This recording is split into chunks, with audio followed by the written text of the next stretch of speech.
Fort Kochi tourist ജെട്ടിക്ക് സമീപം മത്സ്യബന്ധന യാനങ്ങളുടെ വടം പൊട്ടി കെട്ടടിഞ്ഞു പോകുന്നത് കൊച്ചി അഴിമുഖത്ത് ടൂറിസ്റ്റ് ബോട്ടുകൾക്ക് ഭീഷണിയാകുന്നു. 10-ൽ കൂടുതൽ യാനങ്ങളാണ് ഒരേ സമയം ടൂറിസ്റ്റ് ബോട്ട് ജെട്ടിക്ക് സമീപം നിരന്നു കിടക്കുന്നത്.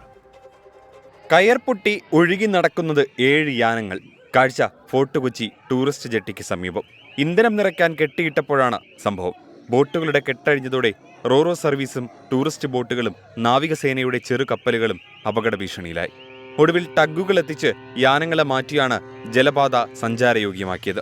ബോട്ടുടെ കെട്ടഴിഞ്ഞു പോയിക്കൊണ്ടിട്ട് കടലിൽ ഒഴുകി നടക്കുന്നു. നേവിയുടെ കപ്പൽ വരുന്ന സൈറനടിക്കുന്നു, അവർ കൊടി വീശുന്നു.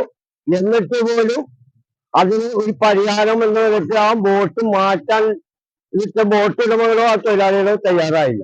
കാരണം റോറോ ആയിരങ്ങൾ സഞ്ചരിക്കുന്ന വാഹനങ്ങളും ഏറ്റിപ്പോന്ന റോറോ ഇതൊക്കെ വലിയ അപകട സാധ്യതകൾ ഉണ്ടാക്കുന്നത് കൊണ്ടിട്ടാണ് വീണ്ടും ഞങ്ങൾ ഇത് പറയുന്നത്. കഴിഞ്ഞ 3 മാസത്തിനിടെ 3 തവണയാണ് മത്സ്യബന്ധന ബോട്ടിടിച്ച് ബോട്ട് ജെട്ടിയുടെ ഒരു ഭാഗം തകർന്നത്. ഇത് നിരത്തിയിടും. ഒരു 10-12 ബോട്ടുകൾ ഉണ്ടാവും, ഈ ഫൈബർ ബോട്ടുകൾ.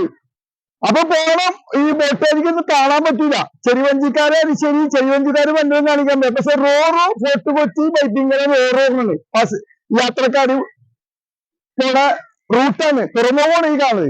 കപ്പൽ പോകുന്ന സ്ഥലമാണ്. അപ്പൊ ഇതൊക്കെ ഈ അപകടങ്ങളൊക്കെ നിരന്തരമായി ഉണ്ടായിക്കൊണ്ടിരിക്കും. 2015-ൽ മത്സ്യബന്ധന ബോട്ട് യാത്രാ ബോട്ടിലിടിച്ച് 11 പേരുടെ ജീവൻ നഷ്ടമായതും അഴിമുഖത്തുണ്ടായ ദുരന്തമാണ്. അപകടകരമായ സ്ഥിതിയാണ് ഓരോ ദിവസവുമെന്ന് നാട്ടുകാർ പറയുന്നു.